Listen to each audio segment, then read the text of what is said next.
நல்ல குடும்பத்துக்கு முதல் அம்சமே என்ன தெரியுமா? அந்த குடும்பத்தில் சிறந்த துஆக்கள் என்ன செய்ய இருக்க வேண்டும். மனைவியாக இருந்தாலும் சரி, கணவனாக இருந்தாலும் சரி, குழந்தையாக இருந்தாலும் சரி, வீடாக இருந்தாலும் சரி, இது ஒரு சூழ்நிலை, நல்ல ஒரு சூழ்நிலையில் அந்த குடும்பம் இருக்க வேண்டும் என்றால் துஆ உள்ள ஒரு குடும்பமாக இருக்க வேண்டும். எத்தனை பேருக்கு எங்கெல்லாம் ரப்பனா ஹப்லனா மின் அஸ்வாஜினா வ துர்ரியாத்தினா குர்ரத அயுனின் வஜஅல்னா லில் முத்தகீன இமாமா. எத்தனை பேருக்கு பாடம் எலும்பி கேட்டா எவ்வளவு பெரிய பிரச்சனைக்கு விளங்கிட்டா? ரப்பனா ஹப்லனா மின் அஸ்வாஜினா வ துர்ரியாத்தினா குர்ரத அயுனின் வஜஅல்னா லில் முத்தகீன இமாமா. இதை நம்ம ஒரு 70 வயசுல கேட்டு என்ன பிரயோசனம்? விளங்கிட்டா? கேட்கிற தவறில்லை, கேட்கலாம். ஏண்டா குடும்பத்துக்கும் பரம்பரைக்கும் கேட்கிறோம், யார் எந்த வயசுலயும் கேட்கலாம்.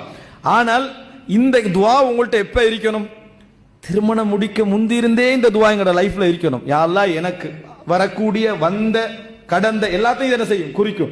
ரப்பனா ஹப்லனா மின் அஸ்வாஜினா, எங்களது அதாவது தம்பதிகள், கணவன் மனைவிக்கு கேட்டாலும் சரி, மனைவி கணவனை நினைச்சு கேட்டாலும் சரி, எங்கள் ரப்பனா ஹப்லனா மின் அஸ்வாஜினா, எங்கள் அதாவது குடும்பத்தவர்களிலிருந்து, பிள்ளைகளிலிருந்து, பரம்பரையிலிருந்து குர்ரத அயுன், நல்ல கண் குளிர்ச்சியை எங்களுக்கு என்ன தருவாயாக.